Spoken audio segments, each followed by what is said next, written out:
बीच बड़ी खबर आपको बता दें, जहां पर राजस्थान विधानसभा चुनाव के लिए कांग्रेस ने अपनी तीसरी लिस्ट जारी कर दी है और अपने इस तीसरी लिस्ट में 19 प्रत्याशियों के नाम का ऐलान कर दिया है। बड़ी और अहम खबर इस वक्त की आपको बता रही है और सबसे पहले आप नवतेज टीवी पर देख रहे हैं इस बड़ी खबर को, जहां पर कांग्रेस ने तीसरी सूची जारी कर दी है और तीसरी सूची में 19 प्रत्याशियों को जगह दी गई है, जिसमें से एक मंत्री और 11 विधायकों को जगह दी गई है।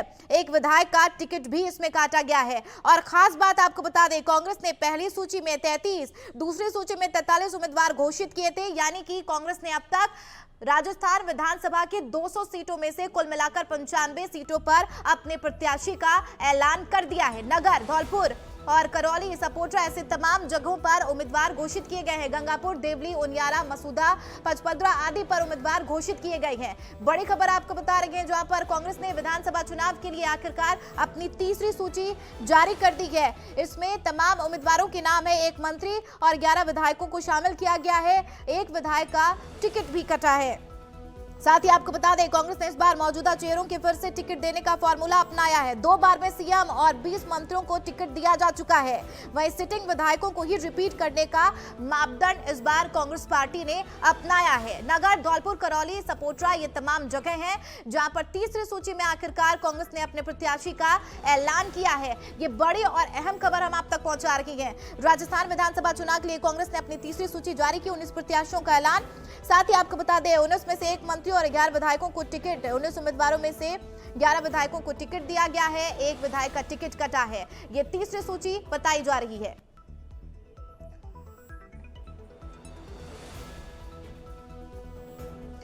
इस पूरे खबर पर चर्चा के लिए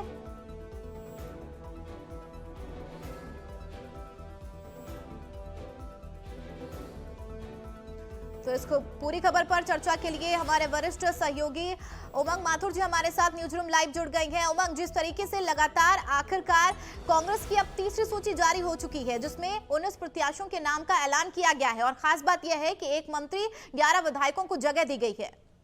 बिल्कुल चंदा, आपको बताना चाहेंगे जिस प्रकार से इस तीसरी सूची का बहुत, हम कह सकते हैं बहुत समय से इंतजार था राजस्थान की जनता को और उन लोगों को जिनको अपने टिकट की आस थी कांग्रेस के अंदर। और जैसा कि आपने भी बताया कि एक मंत्री और 11 विधायकों को इसमें टिकट दिया गया है। सबसे बड़ी बात यहाँ पर यह है, शोभा रानी कुशवाहा का नाम यहाँ पर काफी, हम कह सकते हैं कि उनके समर्थक और कांग्रेस के अंदर चल रहा था। शोभा रानी कुशवाहा को भी यहाँ पर टिकट दे दिया गया है। बीएसपी और राज्यसभा चुनाव में वोट समेत निर्दलियों को भी हम कह सकते हैं कि कांग्रेस की तरफ से उतारा गया है। इन पूरी 19 जगहों की अगर हम बात करें चंदा, तो तारानगर से नरेंद्र बुडानिया को उतारा गया है, रतनगढ़ से पूसाराम गोदारा को, सूरजगढ़ से श्रवण कुमार, सीकर से राजेंद्र पारेख, बगरू से जो कि एससी की सीट है गंगा देवी वर्मा, इनको रिपीट किया गया है। पहले भी बगरू से गंगा देवी वर्मा ही यहाँ विधायक बनी थी। और उसके बाद अगर नगर सीट की हम बात करें तो वाजिब अली को उतारा गया। धौलपुर से शोभा रानी कुशवाहा, ये बहुत बड़ा नाम है, काफी चर्चा में भी था। करौली से लाखन सिंह मीणा को उतारा गया है। सपोटा, जहां पर एसटी की सीट है, वहां से रमेश चंद्र मीणा, इनको भी रिपीट किया गया है। कहीं ना कहीं पायलट समर्थक ये माने जाते हैं। और जब हमने देखा था वो एपिसोड भी, जब कांग्रेस की पूरी गवर्नमेंट एक तरफ मानेसर में और दूसरी तरफ राजधानी जयपुर के कुकस इलाके में होटलों में शिफ्ट हो गई थी, तब रमेश मीणा काफी मुखर होकर सामने आए थे। इन्हें टिकट दिया गया है।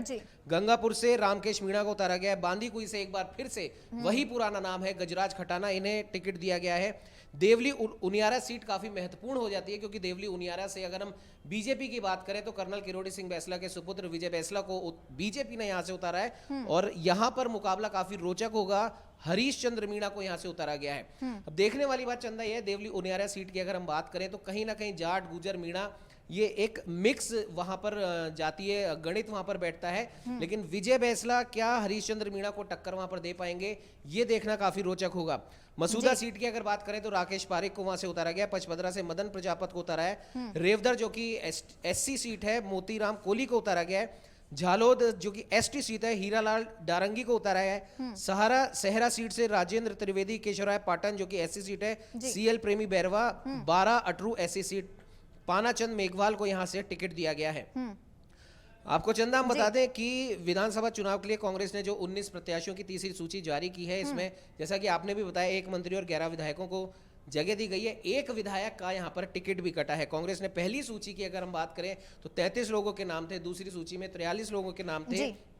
यानी कि 76 लोग वो वहाँ पे उतार चुके थे। अब 19 लोगों की यहाँ पर लिस्ट आई है, तो करीब करीब हम मान सकते हैं कि 90 लोगों का आंकड़ा कांग्रेस ने अभी अब दे दिया है। जहां बीजेपी ने 124 उम्मीदवार घोषित कर चुकी है बीजेपी, तो बीजेपी के कंपैरिजन में कांग्रेस अभी 90 के आंकड़े तक ही पहुंची है। लगभग हम कह सकते हैं 90 के आंकड़े, या फिर कांग्रेस ने इस बार मौजूदा चेहरे जी। अगर हम पायलट गुट की बात करें तो जैसा कि पहली और दूसरी सूची में भी हमें देखने को मिला था कि पायलट गुट जो कि काफी हम कह सकते हैं कि अशोक गहलोत गुट का काफी दुर्विरोधी रहा है, लेकिन जिस प्रकार से दिल्ली में मीटिंग के बाद में कई दौर की मीटिंगें चली अशोक गहलोत गुट और पायलट गुट को एक साथ लाने की, और विधानसभा चुनावों की तारीखों की घोषणा से एन पहले दिल्ली में ये साफ कर दिया गया था राजस्थान कांग्रेस की तरफ से, कांग्रेस के आला कमान की तरफ से, कि अब कोई विरोध नहीं है, सब साथ में वो आकर लड़ेंगे। और ये हमें पहली दो सूचियों में देखने को मिला, और तीसरी सूची के भी नाम देखने में साफ यहां पर पता पड़ गया है पायलट गुट को तरजीह दी जा रही है। यानी कि कांग्रेस आने वाले विधानसभा चुनावों में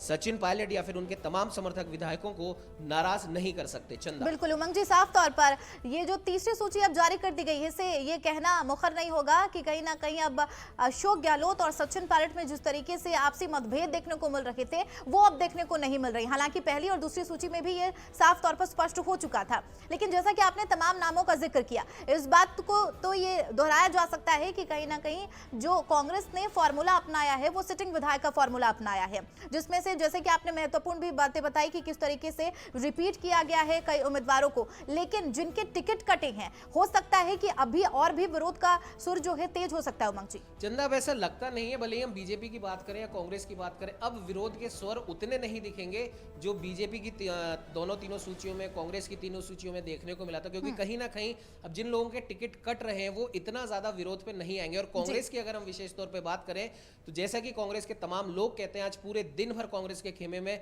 खलबली सी मची रही, ईडी की एंट्री हम कह सकते हैं राजस्थान में हो चुकी है। ऐसे में मेरे को नहीं लगता कि कांग्रेस में अब उतना विरोध होगा जो पहली दो सूचियों में हुआ था। चलिए, बहुत शुक्रिया उमंग जी इस खबर पर हमारे साथ बनने के लिए और तमाम जानकारी साझा करने के लिए। बहरहाल कांग्रेस ने अपनी तीसरी सूची जारी कर दी है, जिसमें आखिरकार 19 उम्मीदवारों के जगह दी गई है। यानी कि अब राजस्थान विधानसभा की 200 सीटों में कुल मिलाकर 95 उम्मीदवारों की घोषणा कांग्रेस ने कर दी है। अब आखिरकार अगर किसी के टिकट कटे हैं तो क्या विरोध के सुर देखने को मिलते हैं, वो भी देखना सबसे ज्यादा अहम होगा। फिलहाल के लिए मेरे साथ इतना ही। नमस्कार।